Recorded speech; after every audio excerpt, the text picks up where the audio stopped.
Welcome to E-commerce with Coffee, a podcast powered by Amber Engine, where we share e-com secrets for brands over your favorite brew. We start with the caffeine and then leap enthusiastically into behind-the-scenes e-com insights that led to the success of our guests. I'm Nate Svoboda, and I'm about to serve you up the best. Let's get started.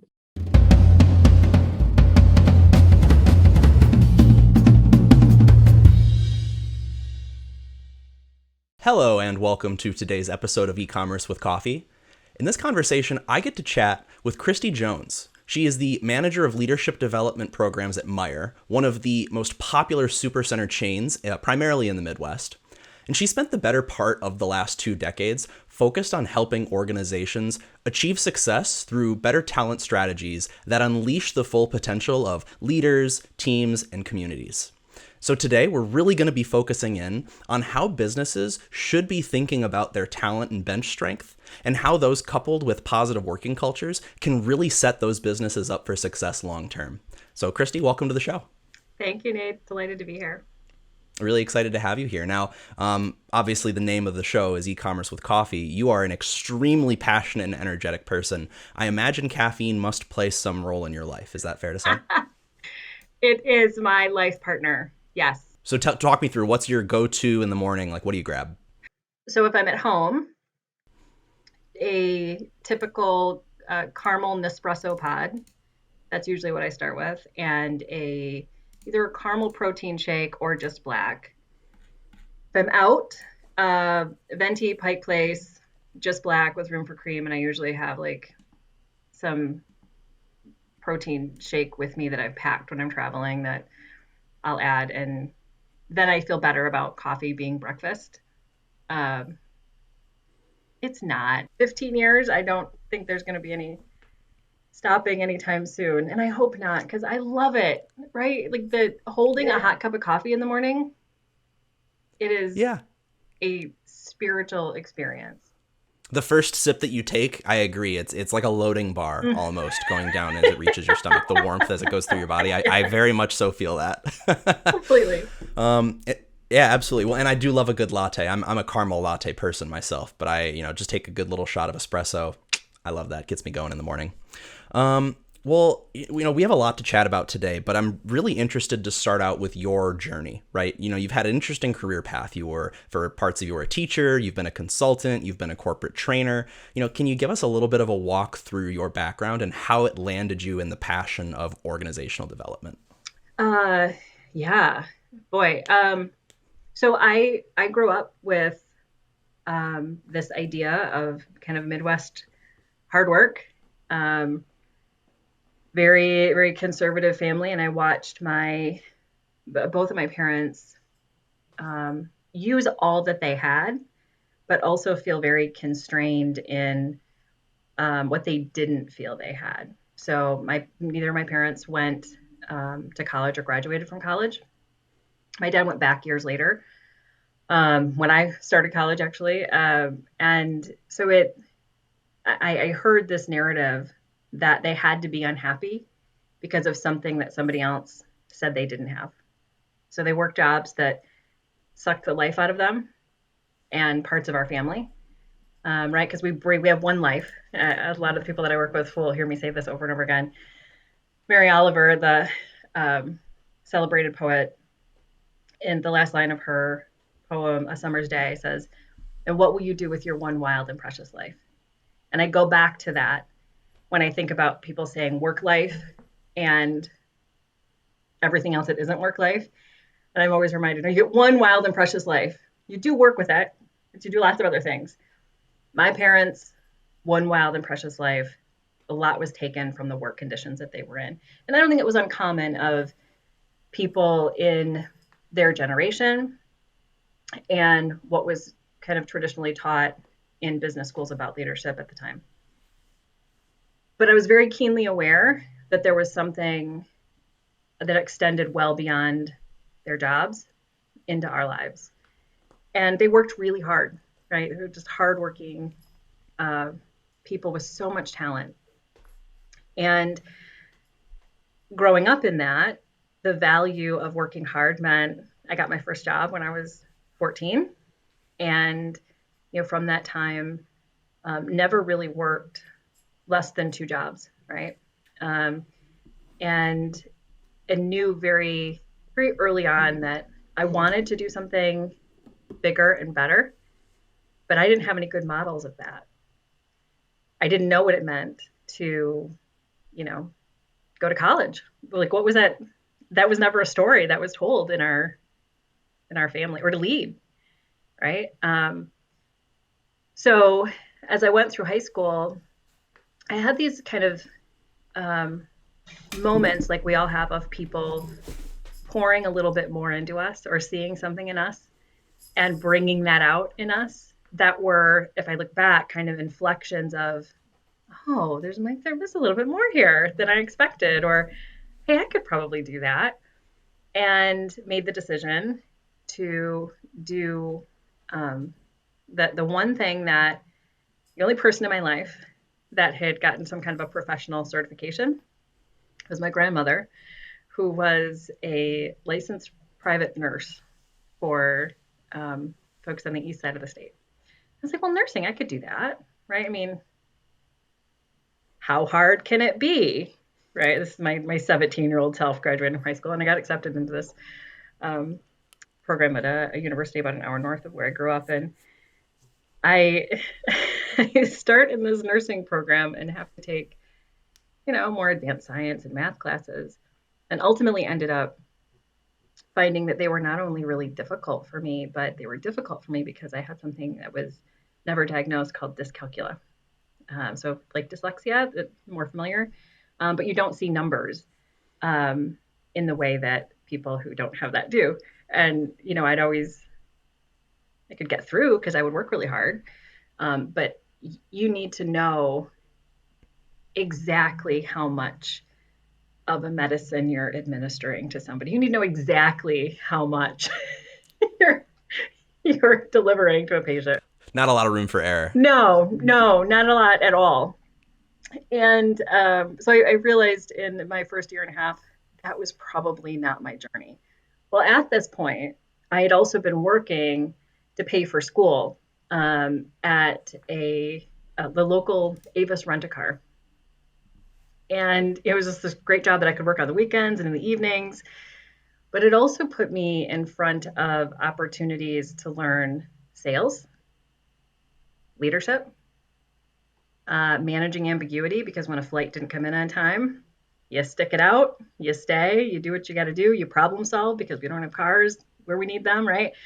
So all these kind of fundamentals of um, working in different situations, because it's a bit of a unique job for somebody, at 18.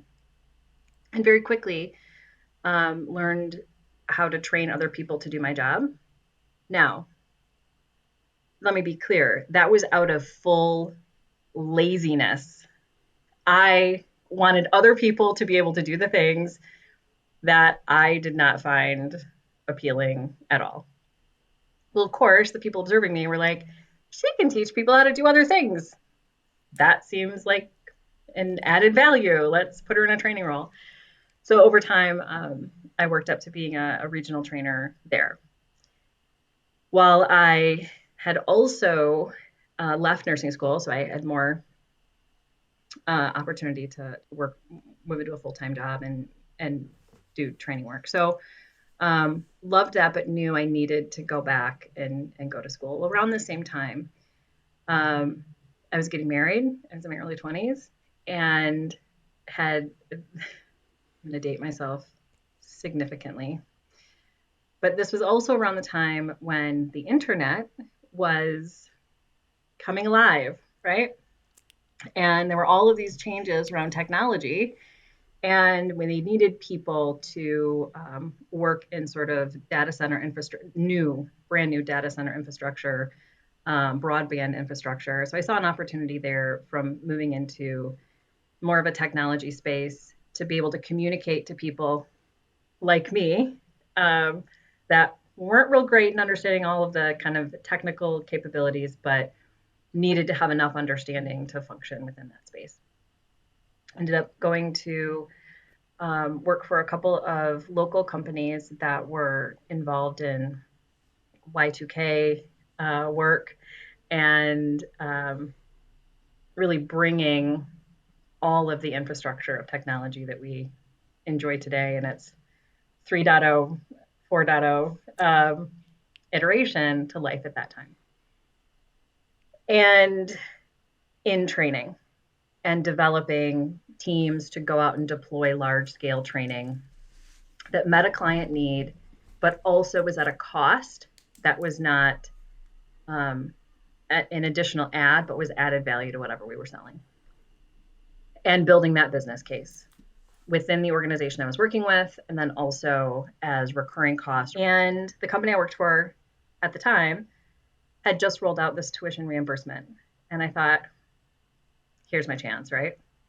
And I was working in Grand Rapids, and there was this straight line of 3 miles from the office I worked at to the university that my dad had attended just up the street when I was born, right?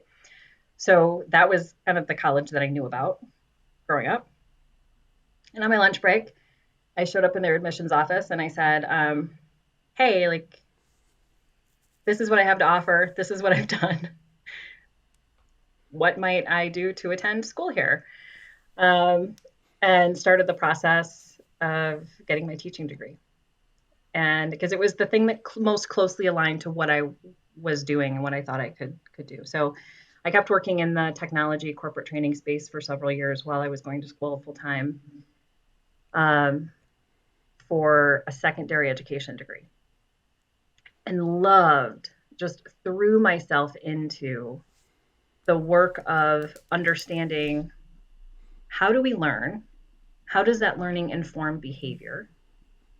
What can I do in kind of the work world to be more effective in how I'm training either my team that was running this customer service and dispatch center for a technology company, but also, what does that mean for me, right? How do I kind of leverage that in my own world?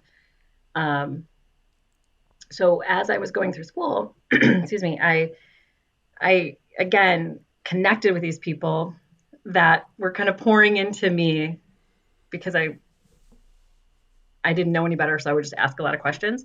They were just pouring into me like, hey, you could do this or you could do that, and this interests you, go towards that. And just somebody saying or seeing in me, I noticed this about you. Why don't you move toward that and I'll help you. I'll just nudge you towards that. And it was a series of things of just moving closer towards those things that seemed to really light my fire. And had the opportunity when I got to my student teaching, I couldn't work full time, right? Because student teaching is already a full-time job during the day. And I took a break to do my student teaching and had the opportunity to teach economics and social science in a rural high school. Fell in love, right? It was like the two things that were coming together, like this understanding of business and how markets work and this excitement of kids. They don't know they're excited about it initially. Like they thought it was going to be this like complicated, like real awful experience. But it goes back to your question around kind of my own leadership style too. One of the things that I wanted to make sure was happening is it's not going to be an awful experience. You're going to learn, you're going to have fun. Those two things are non-negotiable. And I just completely was hooked. And my student teaching led to a role ultimately teaching middle school, which of course I said I'm never going to teach middle school. Right? Like a room full of 12 and 13-year-olds. Are you out of your mind? Number one, I don't like dirty things. These are like little people. I want my 17, almost 18-year-old high school seniors that are ready to launch into this next season of their life. That's where I'm best. Day one of my first 7th grade class, I saw these kids that were like, still had a little bit of innocence and the fear of God in them, but also like spicy and didn't know what they were doing with their arms and legs. They're sizing everybody up. I didn't know at the time, But that experience was preparing me for a room full of senior leadership. Because at the end of the day, like we're still our seventh grade selves, sizing each other up, developing our own hierarchies, figuring our way out, right, of whatever we're in. And I loved that. Well, at the same time, as I was teaching, um, I had moved to the other side of the state, the east side of Michigan, and my husband and my family were still on the west side of Michigan while I was teaching. And I had these clients that I had kind of held over from when I was teaching, that I was doing curriculum design for and corporate training work for. And I was building, really unintentionally, a client base of referrals for small to mid-sized businesses that needed to upskill their teams. And so through those relationships, it became clear to me, number one, I needed to move back to West Michigan. And so I left my beloved seventh graders, and came back to West Michigan and took the leap to start my own consulting company with a handful of clients that were built to 280 clients over 6 years, and really loved the journey of being an entrepreneur, of building through both relationships and getting really good results, and through skinning my knee a lot and getting back up a lot. And then I sort of worked in that entrepreneurial world for about 6 years until I had my first child in 2009. I had my second child in 2010. They're exactly 365 days apart. They have the same birth date. Oh, wow. So as an entrepreneur in 2009 and 2010, with essentially two babies, two infants, it's not the ideal life case, right? I had gone a long way from where I had seen my parents struggling that I wasn't going to. And I was now in that space where I just needed to make a choice of what was I going to do. So I ultimately ended up selling that company and taking a year to do some independent consulting and business sort of transition work for them. At the end of that year, I got a call from someone who said, I have this opportunity. We're not really quite sure what we want to do with it yet. But if you're willing, we'd love to have you come on and try to do some of the work that we're doing at this company. Maybe you're familiar with them. It's Meijer. And, me growing up in West Michigan, like, of course, Meijer. What they didn't know at the time is that when I was a baby, like, I was 3 days old and my mom left the hospital. We always had boys in our families, right? I have three brothers. They weren't expecting a girl. And when I was 3 days old, my parents left the hospital. And my mom said to my father, "We're not taking her home unless she's wearing a dress." I refuse to bring her home in any blue outfit. I want to get like the laciest, pinkest, frilliest, the least the least masculine outfit this baby can go home in. I'm not going home until I have it. So we drove to what was ultimately our first super center that I grew up near. My parents bought me this dress and then they brought me home. So at the time when I had this conversation about, hey, are you interested in maybe helping us discover what's next here? They didn't realize that literally before I went home, I went to a Meijer store. I later told that story and it's in our Heritage Center, which I'm very grateful for. But I said, sure, why not? I'll give it a shot. And it was all kind of designing standard curriculum work and, stuff that I had some familiarity with. And I think out of all of that, I love the emphasis on the importance of business acumen. right? Because I feel like so many organizations today, when they're talking about what are these skills that we need to be developing in the next generation of leaders, it's not necessarily technical skill. It's not necessarily heavy quantitative skill. It's the ability to communicate, right? It's the ability to be that bridge between the super technical people that get really in the weeds and the super high level business leaders that, they don't get in the weeds and they're focusing on business outcomes. And someone needs to be able to bridge that gap. And so it sounds like not only were you able to do that, but I also love that you identified your career through the passions that you had, right? And I know I've personally experienced this. A lot of people, especially as they're in late high school, early college, they don't even necessarily know what options all are out there for them to perform as a job. So I feel like a lot of people, when they graduate, they start in a role and they, kind of like you're talking about, right? They're just going through the motions. They're climbing the career ladder, trying to do what they can. But I love that at every turning point, at every major pivot, you figured out, well, what about this am I passionate in, and how can I actually use this to make a meaningful career for myself? Yeah, well, thank you. I wish that was intentional. Thankfully, I was dumb enough that it wasn't.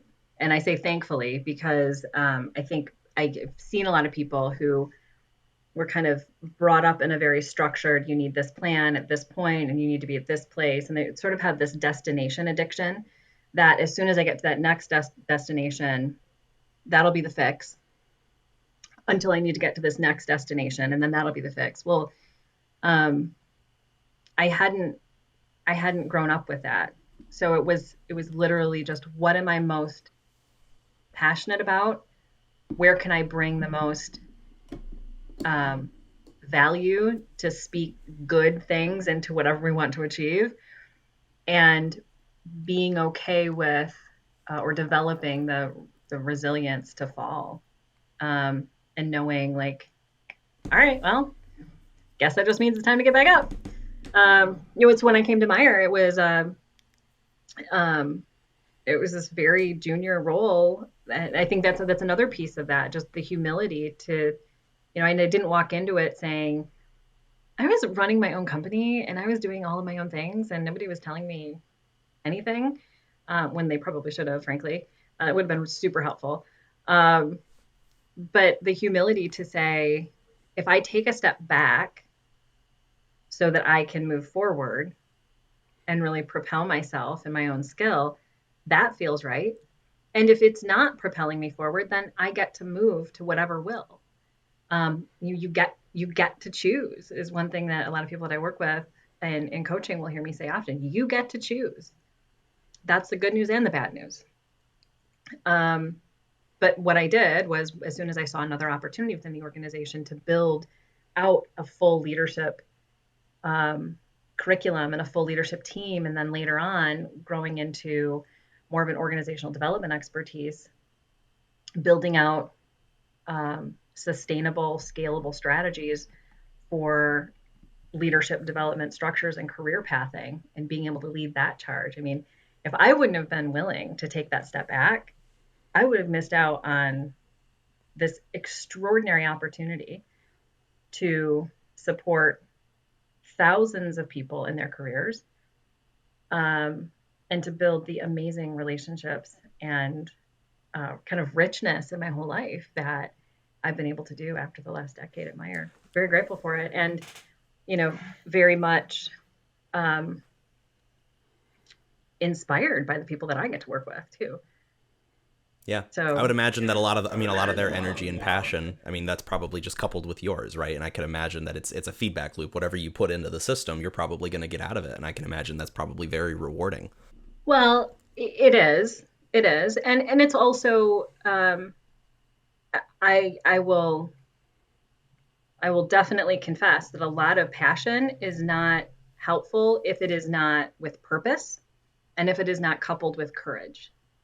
So you can get really excited about things, but if you don't know where you're directing that excitement with some laser focus, it's not very helpful. And if you don't have the courage to also show up and say, I've got a lot of energy around this and I know where I'm going, I don't know if you're going to go with me. I don't know if your skill set is particularly helpful or needed or up to the level of performance right now that it needs to be. We've got to have those tough conversations. We've got to be able to say candidly, out of trust and care, and quickly, by the way, I think that's one thing I see leaders, they delay some of these conversations far too long. Say, hey, here's what I notice in you. Here's where I hear you saying you want to go. Here's how you may need to change, evolve, upskill, build in some way. And here's how I'm going to support you in that. Or you said you wanted to go in this direction. This is one of the things that is familiar in my story, is showing up to say, like, hey, I want to be a nurse or I want to be a teacher, but other people around me saying, I don't want to change your plan, but I do want to call out what I notice. I don't want to change your plan, but I do want to say I care enough about you to see in you that you're really good at this thing. And I'm not sure if you know that or not, but you're really good at this. Oh, and this other thing, like you're not so good at that either. So if you go towards the stuff that you're good at, that adds a lot of value that people really need and want, what would that do for you? How would that feel for you? Because I find a lot of people will continue to swim upstream in the should, right? I should do this. This is what I've been building for. This is what I've focused on for so long. It's what I went to school for. So I should continue on this path. That is not always helpful. And sometimes it is not only what they're doing, but they're part of a system sometimes that never is going to get to a place that will bring out their greatest fulfillment, their greatest contribution, or their greatest purpose. Yeah. Sometimes we have to call that out too, that kind of the cultural systems or the organizational systems in some capacity aren't allowing you to flourish, aren't allowing you to bring your best. So you shouldn't have to compromise, shrink yourself, have your family and life satisfaction and fulfillment pay the price of the system that you're in. Now, sometimes we're called to disrupt that and to change that. And I've been in those positions and they're incredibly rewarding when you do. But there are other times when we've got to really reflect and kind of get quiet in our own mind and our own purpose and determine, is this soil I can be planted in and flourish? Or do I need to replant myself in an environment where is better suited to me? Right. And I think that the word strategy is really been not necessarily misused, but it's kind of lost meaning to a certain point, I think. But, obviously a big part of your role is helping now Meijer and in your previous roles, setting the talent management strategy, the organizational development strategy. Can you talk to us a little bit about what are some components of a talent management strategy? How can a business meaningfully develop that strategy so that they are creating soil that their teammates can, or their team members can flourish in? I cannot deliver a good talent management strategy unless there is a good business strategy. And there is a disconnect sometimes between what is my talent management strategy, what is my business strategy. Those are two different things. There is not a chicken and an egg, right? There is a very clear straight line between you start with your business strategy and your talent management strategy supports that. They do have to be compatible and certainly well synchronized. But if your business strategy is not sound and clear, and there are measures and performance indicators that are defined, your talent management strategy will not be sound, right? It is literally the cart before the horse. So I think one thing that you mentioned earlier around you've got to understand, business acumen. Yes, yes, you've got to, because your talent management strategy is informed by What is your business strategy? Every single, this is my belief. This is not a popular belief, but it's mine. Every single person in a talent management and talent development, particularly leadership development space, ought to be very, very, very comfortable and knowledgeable and experienced in reading any kind of financial statement and being able to interpret that. That is the essence of business, right? Where at the end of the day, I love guiding people to their purpose. I love inspiring people. I love challenging people to push themselves and who they are as a leader and their teams to reach a little bit higher, to go further, to get bigger and better results. I don't work for nonprofit organizations. The intent of that is that that person and our talent management strategy is riding on the same track as the business objectives and strategy. And when they don't, that's when things go sideways, right? So can you give us, and I know it's hard to come up with examples on the spot sometime, but could you give an example of a situation where a business strategy was not clear or that a business and a talent management strategy just were not aligned? Like, what does it look like when that is done incorrectly? I've asked this question recently because it right now reminds me a lot, not necessarily because of the economic conditions, although people could argue that, but this season right now, sort of in our world, reminds me a little bit of like 2008, 2009, 2010, 2011, right? Coming through and then out of a significant large scale disruption. Certainly from different sources, they're not the same, but it reminds me kind of behaviorally and in business, some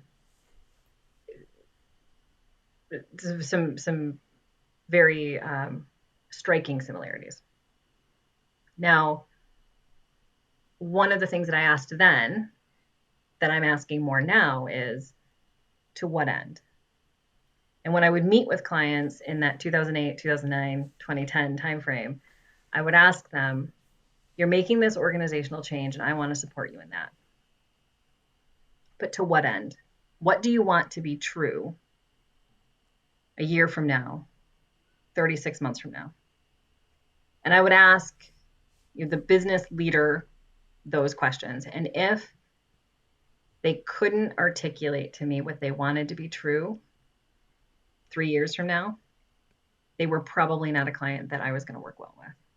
Because what I would be doing is I would be trying to fit a talent management strategy to become their business strategy.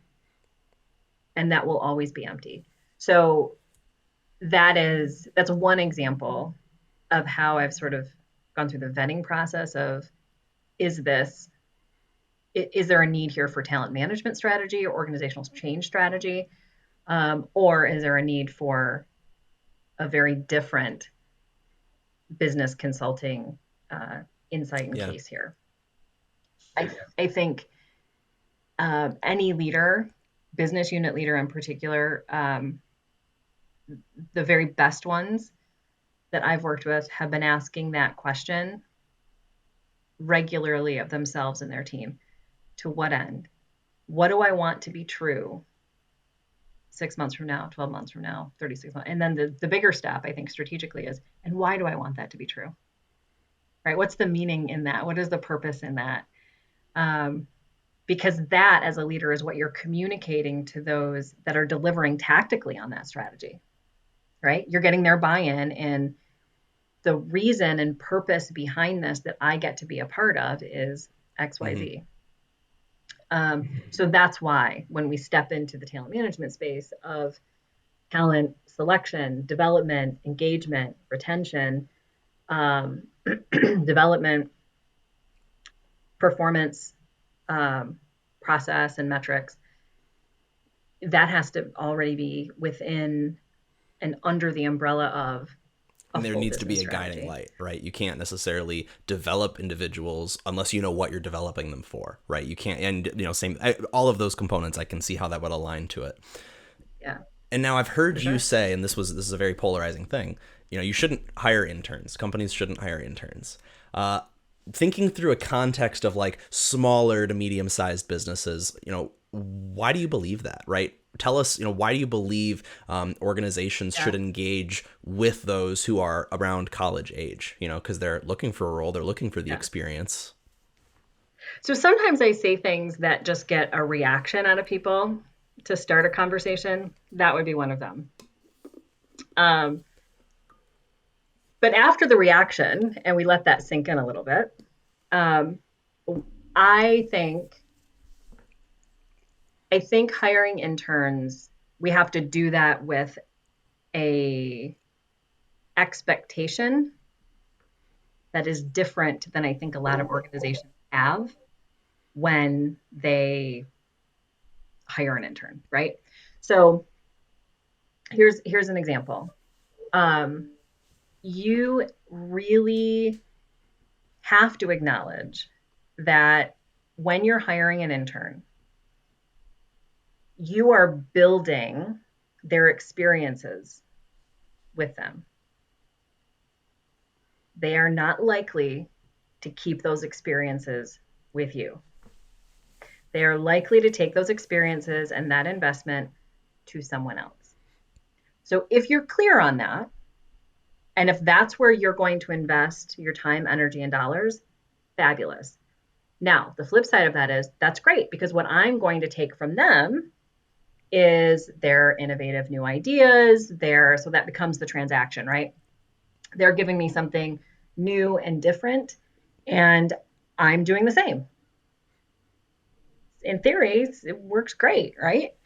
Um, and you get to build your brand around a next generation, and those are all great things for internship programs.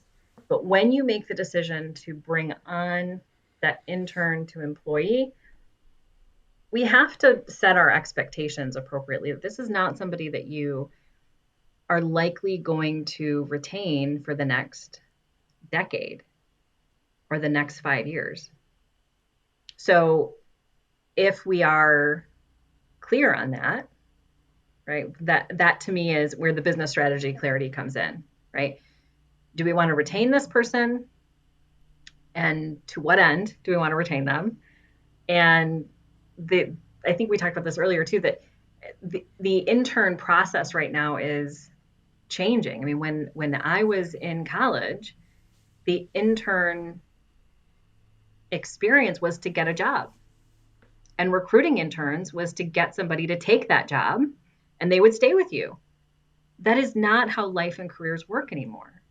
People are moving much more rapidly and they need to. Business is changing much more rapidly and it needs to.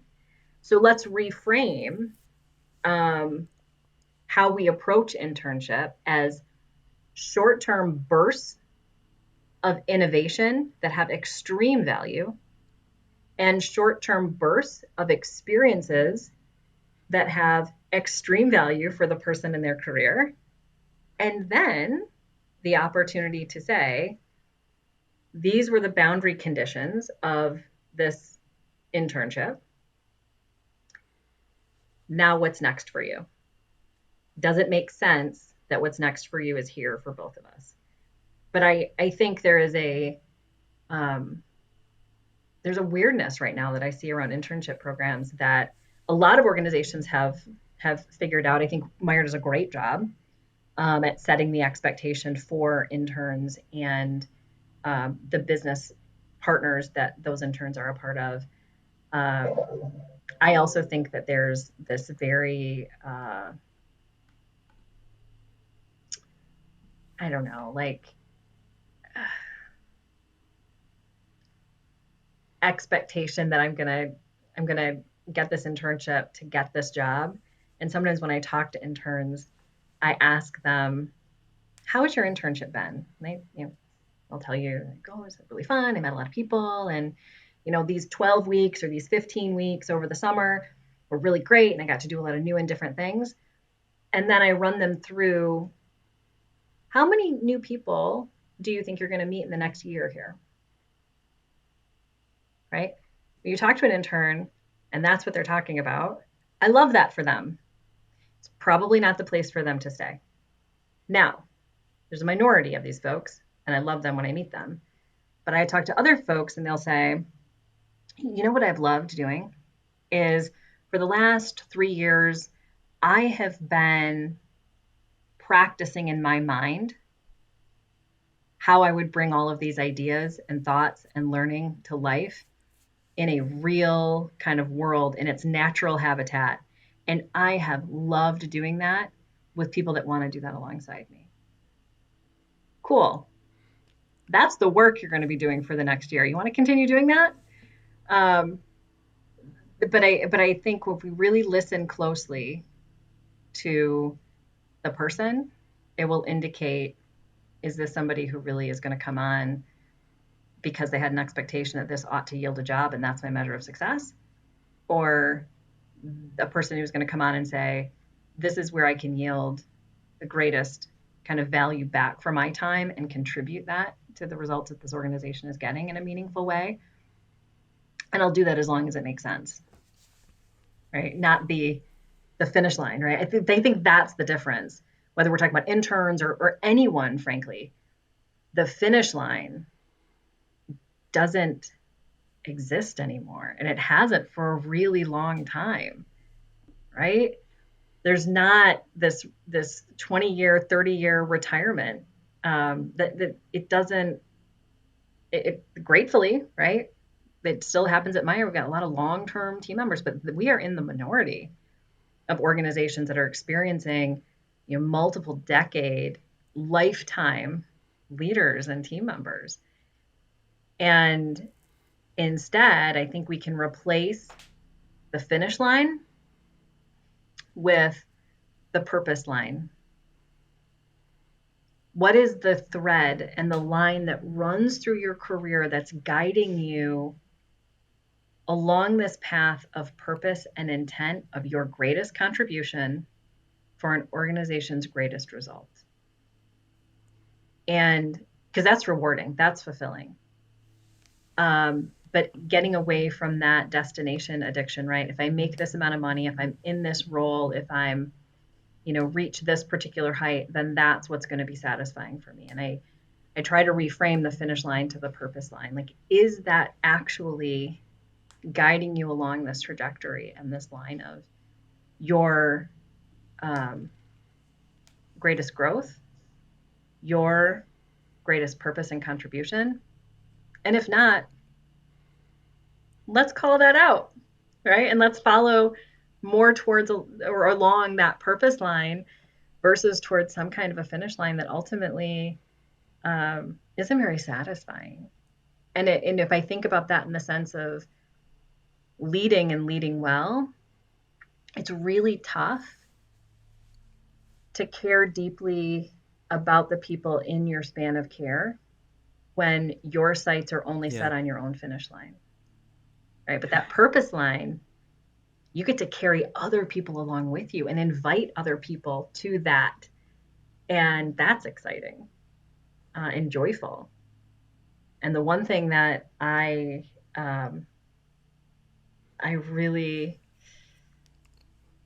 refuse to compromise on is the joy in the work. It doesn't mean you're always happy. It doesn't mean things are always great, right? But can you look at where you're at along your career path and your career journey and say, in the midst of this, am I still finding joy in the long night, in the big decision, in the relationships that I'm building, and the contribution that I'm making? No, absolutely. And I'm sitting here dwelling on how I can even go about doing that, right? Because it's obvious, like, there are questions you can ask yourself, like, do I enjoy what I'm doing in this day to day? Do I find joy from this? And it's easy to think. I feel like it's really hard to do, right? Because there's so many people out there that don't necessarily feel actualized. They don't feel like they're passionate about what they do, and they don't feel like they're being empowered by the people they work for. And so, I guess other than just the basic asking yourself those questions and stopping, like how do you recommend that somebody evaluates this, right? Yeah. Number one, you have got to be willing to make a tough decision and a tough call. If you're not willing, then move towards the finish line, right? That's going to be better for you. If you're not willing to make the tough call, the hard call, if you're not willing to make that tough, hard call on yourself in particular, right? If you're not willing to speak out in some courage, if you're not able to take kind of what you're seeing around you, evaluate that, and have tough conversations, the finish line is probably for you. It's not going to be very satisfying, but it's probably for you, right? However, if you're willing to discover, like, what is this thread that runs through my career already around my greatest contribution and my greatest fulfillment? How do those two things intersect, and how do I keep moving toward that? You're going to make the tough call because you're always going to bet on yourself, right? And I will tell people that I coach this all the time, when they're weighing kind of the cost and benefits of decision making, and ultimately, as we work through this problem, they'll end up saying something like, "Oh God, I don't know if I can really do that," or the kind of the classic contemporary conversation around imposter syndrome comes down to, are you willing to bet on you? When you walk into that room, you feel you don't belong there. You're betting on all those other people. You're not betting on you, right? And you better get really good at betting on you, because your bets on others will never pay off. Double down on you all day, every day. And if you feel like you can't, this is kind of a bigger lesson that I've kind of learned in this last maybe 5-year season of my own journey. If you go into an experience and you feel like you can't bet on you, you've got to ask yourself some questions. Why? Do you not trust yourself? Do you not trust in your capability? If so, how do you build that self-trust? Do you feel like you haven't had the experience to really be equipped in this new endeavor? Great. What experiences do you need to start today? Because lamenting that you didn't have them yesterday will do you no good. So start now. What experiences are they? Go toward that. Do that. Do you feel a sense of risk for judgment or shame or failure? And if so, why is that, right? Are you in a system that is more command and control, which really just capitalizes on people's insecurities? Then maybe that system is not good for you. Or is there something else that's happening inside of you that you need to take a step forward and a step up for yourself even before you're ready? I have worked in talent management for almost 25 years in some capacity or another. I have seen people's careers soar and become, rich and meaningful and inspiring. I have never seen a person promoted into a role that they were 100% ready for.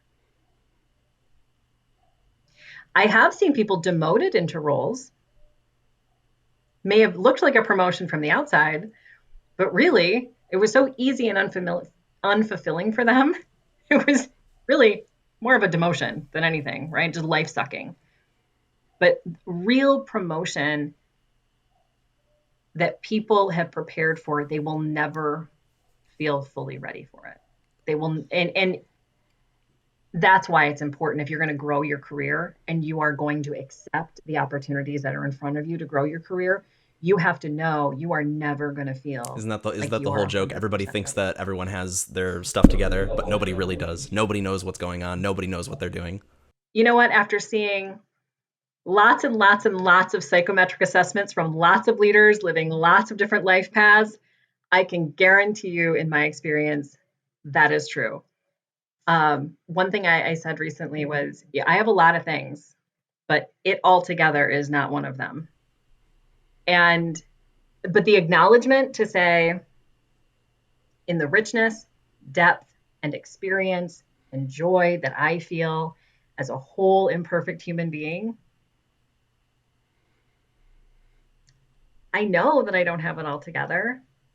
And I'm willing to offer that up to the world because I also know that other people don't, and maybe they just need to see a little bit of that, right? Because I think once we start to see that and we start to acknowledge that, wait a minute, I don't have it all together, but I'm still good. I don't have it all together, but my value is immeasurable. I don't have it all together, but damn, I'm resilient. Knock me down, I will get back up. And I dare other people to do the same, right? Or I don't have it all together, but I can love deeply. I can care about the work that I am doing. I can get a great result the right way. I can see other people in where they're struggling and where they're succeeding, and I can honor both.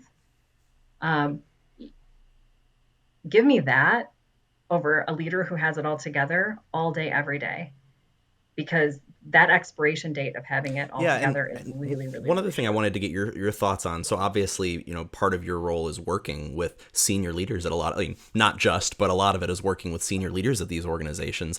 And I would imagine, at a certain level, there becomes a level of pedagogy, right? People who believe that they're already an expert in something, they already have the tenure, so like they, shut up, I know what I'm doing. I guess, how do you recommend that somebody speaks to one of these individuals in a way that actually gets them to think differently, right? I feel like you could go into something, and obviously someone like yourself who has all this experience, it's different than coming from a more junior team member, but sometimes that's necessary, right? You need to be able to lead and manage upwards to a degree. How do you recommend that those conversations be navigated so that the person's barriers can really come down and they can actually be challenged to think differently? The simplest, most accessible way that I start with is changing every why question to a how or what question. Um, and that's just when we think about, particularly you mentioned sort of leading up. We can often want to approach things with, why are we doing this? Why are you doing that? Well, if you ask me why, I'm going to want to give you why. And that's likely going to be a little bit defensive, right? Because it feels accusatory. But if I can shift that question to, um, how have you thought about this problem recently? Right? Why we're doing this makes no difference. What makes a difference relationally and also results wise is, how are you thinking about this problem? How can I support you in that? What is it that you need from me to see this through to fruition? Things like,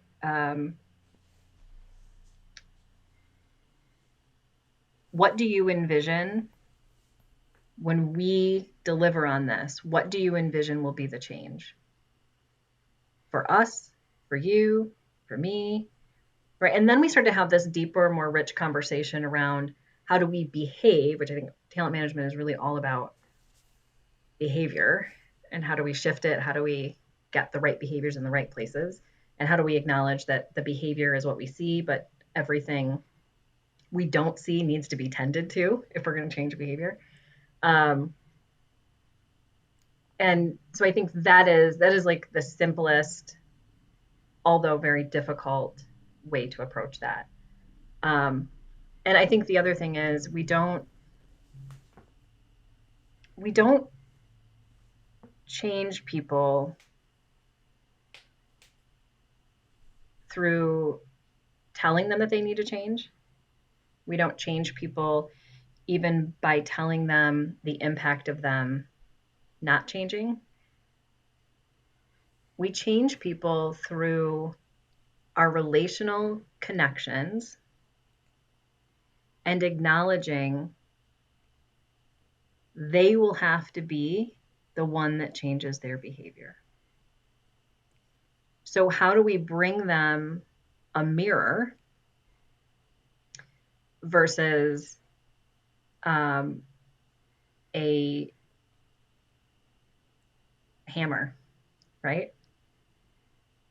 That's ultimately how people develop real change. Like, whoa, so I saw this in myself. I also saw the possibility that I could do it differently. Sweet. I love that about my future self, and I want to move towards that. Versus, I saw the hammer coming down. So, and you've seen people do this a million times. I saw the hammer coming down, so I knew I needed to change. Yeah, you changed to avoid the hammer coming down. But you didn't actually change because as soon as the hammer wasn't there, you are just a person who's less afraid doing the same thing, right? So I sometimes use this analogy of light and heat. It's easy to put heat on somebody, right? They sweat it out, they feel the heat, they feel the pressure, and ooh, this is really, really tough. Now, when people are really in the furnace, How to what get is the out. one thing they are thinking about? You got it. Now, if you shift that from shedding light versus throwing heat, when you are in the center stage of the performance of your world and you see the spotlight, you know exactly where to be. You know that's the spot for you. You know that that is designed for you and that is your place and it feels right and good, right? That is your light. So, as a coach, as a leader, as a talent management professional, how do we get to distinguish?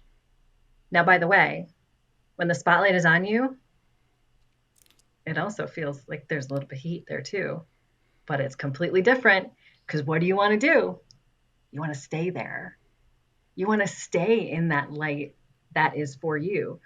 So, how do we design relationships and structures and systems and organizations where we can tell the difference between someone throwing heat or shining a light on our greatest talent? Because it is the spotlight that people want to stay in, it is not the furnace. And when people are with leaders that know how to do that and know how to do that really well, they'll talk about, I felt like I could shine, but I also felt like everybody else could too. And that meant that we were bringing our best, we were performing better, we were collaborating better. We felt much more safe to innovate. We felt much more safe to connect when one of us on a given team fell short or fell down or skinned their knee. We felt like it was safe to help them up. And those are the things that really create sustainable talent value, but also sustainable business value and ultimately help us reach those business objectives that we start with, right? So I think those two things, right? Move from why to what or how and be able to differentiate and distinguish between, is this heat or is this light? And it can be hard because when you're in the light, it does get hot. But the difference is this the light that I really can step into that's along that purpose line? Or am I just in the furnace? I want to get out as fast as possible. Or I just want to Right. get out without getting so badly burned. I And love that analogy. that's I where mean, you need I've, to make I've the never change. heard it put that way, but it's you're right. I mean, when you're in the spotlight, it's a little bit warm, but it's very different than having that direct heat applied to you constantly. And I mean, I can even, in my short career, I can think of situations where both of those were happening and how I reacted differently to that. So I appreciate how easy it is to really grasp that. Well, Christy, this personally, I'm feeling very energized from this conversation. I mean, I'm already thinking about some of the ways that I can use what we've talked about in my own personal and professional life. But so for the listeners of ours who maybe we've struck a chord with them, maybe they're interested in possibly reaching out to you on LinkedIn, if you're comfortable with that, how could someone get in touch with you? Yeah, LinkedIn is great. That is definitely the place that I would love to hear from the perspective and the challenge of people, because I know there certainly are different perspectives on all of this. And I love that dialogue and interaction and the challenge of ideas. Like I said, I embrace, of all the things I have, it all together is not one of them. And that's where the good stuff happens, I think, in the dialogue of ideas and understanding and hearing about other people's paths. So I love that. Yeah, LinkedIn. Couldn't agree more. Well, thank you very much for joining us today, Christy. Hopefully we'll be able to have you on in the future for another conversation, but hope you have a great rest of your week. Thank you so much. That's it for this episode of E-Commerce with Coffee, powered by Amber Engine. If you haven't gotten your fix yet, be sure to get more e-commerce brand secrets on our website at amberengine.com. And don't forget to subscribe for more episodes.